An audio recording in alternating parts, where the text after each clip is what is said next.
भारती तिवारी अपने YouTube channel पे आप लोग का स्वागत करती हूँ। देखो अभी फागुन लगने वाला है, होली का समय आ रहा है, उस पे एक मैं भोले बाबा का फगुआ गीत सुनाने जा रही हूँ। आप लोग ज्यादा से ज्यादा लाइक और सब्सक्राइब करना और देखना मेरा फगुआ गीत कैसे है। ठीक है। राधे राधे, हरे कृष्णा, हर हर महादेव।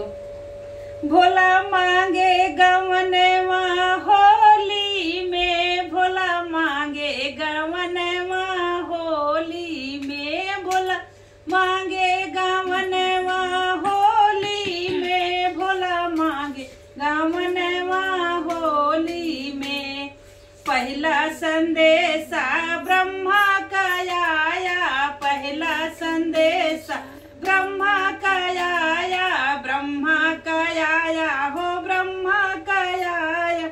हमें तो बैठब टोली में, भोला मांगे गवनवा होली में। अरे हमें तो बैठब टोली में, भोला मांगे गवनवा होली में, भोला मांगे गवनवा होली में, भोला मांगे गवनवा होली में।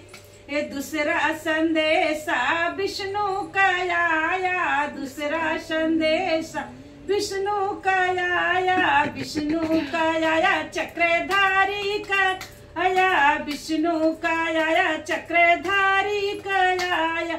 अरे हमें तो बैठब टोली में, भोला मांगे गवन होली में। अरे हमें तो बैठब टोली में, भोला मांगे गवन होली में, भोला मांगे गवनवा होली में, भोला मांगे गवनवा होली में।